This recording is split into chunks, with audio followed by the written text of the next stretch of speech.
Hey guys, what's up? Stay safe, stay home. Prepare for fighting the coronavirus in the home without touching him. Today's your topic frame measurement. यानी आज का आपका topic क्या है? Frame measurement. Frame को measurement कैसे किया जाता है, फ्रेम को कैसे बनाया जाता है कि उसमें आपका लेंस बैठ सके फ्रेम, और उसके बाद हमें सही तरीके से दिखाई भी दे।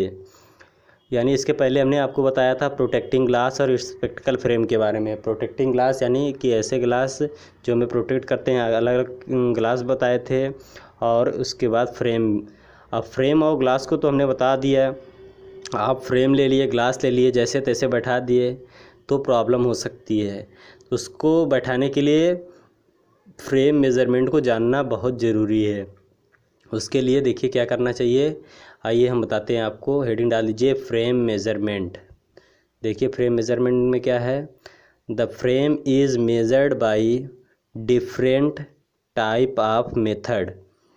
The frame measurement is very important because if there are defects are present in the frame, then it produced some refractive error to the patient and the patient tolerate the wearness the spectacle. There some system are give which are used in frame measurement which are as follows। देखिए इसमें क्या है। The frame is measured by different type of method. यानी frame को major करने के लिए अलग अलग टाइप हैं, यानी मेथड हैं। The frame measurement is very important. यानी फ्रेम को मेज़रमेंट करना बहुत ही इम्पॉर्टेंट होता है। बिकॉज क्योंकि इफ़ देयर आर डिफेक्ट, यानी यहाँ पे किसी भी प्रकार का डिफेक्ट होगा, defect are present in the frame, यानी कि फ्रेम में कोई भी प्रकार का डिफेक्ट प्रेजेंट होगा, देन इट प्रोड्यूस्ड, तब इसमें क्या प्रोड्यूस्ड होगा, सम रिफ्रैक्टिव एरर, यानी कुछ रिफ्रैक्टिव एरर। यानी कि अगर हमारे फ्रेम मेज़रमेंट में कोई भी प्रॉब्लम हो गई तो हमें रिफ्रैक्टिव एरर होने के चांसेस रहते हैं, यानी हमें देखने में प्रॉब्लम होने लगती है। To the patient and the patient tolerate, यानी पेशेंट टॉलरेट करने लगता है, यानी पेशेंट चश्मे को नहीं पहनता है और उसे फेंक भी देता है, कंप्लेन करने लगता है। There some system are give which are used in frame measurement. यहाँ पे कुछ सिस्टम दिए गए हैं जो फ्रेम मेज़रमेंट के लिए होते हैं। विच आर एज फॉलोज, इसमें आपका एक दिया गया है, देखिए कौन सा है। डाटम सिस्टम, यानी कि फ्रेम मेज़रमेंट को मेज़रमेंट करने के लिए डाटम सिस्टम का यूज करना चाहिए। डाटम सिस्टम क्या होते हैं, देखिए इसमें। The frame is measured is datum system. In datum system some considerate are taken in the system. यानी the frame is measured is datum system, यानी फ्रेम को मेजर किस में किया जाता है, डाटम सिस्टम में।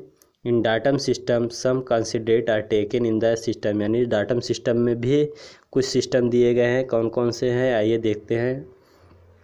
पहला देख लीजिए आप, डाटम सेंटर। डाटम सेंटर क्या होते हैं।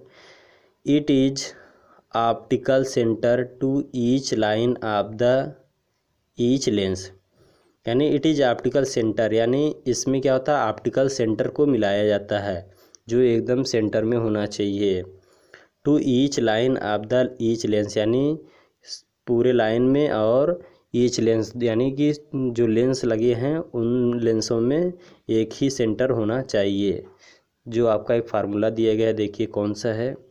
C equal to L into D, यानी C आपका बराबर L इंटू डी दिया गया है। जहाँ पे आपका देखिए क्या है, where C equal to centre, D equal to dioptric power, L equal to length. यानी C आपका सेंटर दिया गया है, D डायोप्ट्रिक पावर दिया गया है, L लेंथ दिया गया है।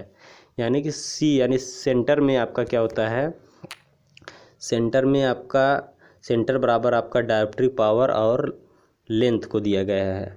यानी कि डायोप्ट्री पावर और लेंथ को मिला करके ही डाटम सेंटर बनता है। ये थे डाटम सेंटर। अब हेडिंग डाल दीजिए डाटम लाइन। क्या होते हैं डाटम लाइन? देखिए, it is a horizontal line passing through आप बोथ आई। ये आपका हॉरिजॉन्टल लाइन होता है पासिंग थ्रू आप बोथ आई, यानी दोनों आई में पास करता है। जो चश्मा आपका होता है उसमें एक हॉरिजॉन्टल लाइन बनता है जो दोनों आई में बराबर पास करता है, जिससे हम आसानी से एक लाइन बना सकते हैं। फ्रेम का जब हम शीशा काटते हैं उसमें एक लाइनिंग में ही बने, इसलिए ऐसा डाटम लाइन ज़रूरी है। अब तीसरा हेडिंग है आपका डाटम सेंटर डिस्टेंस। यानी डाटम सेंटर डिस्टेंस क्या होता है उसके बारे में देखिए। It is distance between datum centre and datum in the both eye. It is also known as frame pupillary distance. देखिए, it is distance between datum centre and datum line in both eye, यानी कि इसमें distance किसके बीच में होता है? Datum centre और डाटम लाइन के बीच में एक डिस्टेंस होता है, जिसे हम क्या बोलते हैं? Frame pupillary distance. यानी जो फ्रेम होता है और प्यूपिल होता है उनके बीच का डिस्टेंस को ही हम डाटम सेंटर डिस्टेंस, यानी डाटम सेंटर डिस्टेंस का होना ज़रूरी है, जिससे प्यूपिल और चश्मा होता है और प्यूपिल होता है उन दोनों चश्मे के बीच में एक दूरी होनी चाहिए, तभी हमें दिखाई देगा, नहीं तो फिर हमें नहीं दिखाई देगा। ये थे डाटम सेंटर डिस्टेंस। अब नेक्स्ट हेडिंग डालिए डिस्टेंस बिटवीन लेंसेज, यानी लेंस के बीच में क्या डिस्टेंस होने चाहिए उसके बारे में। It is the distance between the nose pad with the lens. It is the lens in same size. यानी इसमें देखिए it is the distance between the nose pad, यानी ये डिस्टेंस किसके बीच में होना चाहिए? Nose pad. जो नोज पैड क्या होता है? पहले नोज पैड देखिए क्या होता है। नोज पैड जो हमारे नोज पे बैठता हो उसे हम बोलते हैं नोज पैड। एक होता है एकदम नाक पे पूरी तरह से बैठ जाता है, और एक दाने दाने की तरह होता है, किनारे किनारे से नाक पे बैठता है, वो नोज पैड कहते हैं। और जो बैठ जाता है उसे फिक्स्ड नोज पैड कहते हैं। With the lens, it is the lens in same size. जो लेंस होता है वो सेम साइज का होता है। ये थे डिस्टेंस बिटवीन लेंस, यानी लेंस के बीच में डिस्टेंस थे। डाटम सिस्टम में आपका datum centre, datum line, datum centre distance between lens, इन चारों के बारे में आप पढ़े हैं।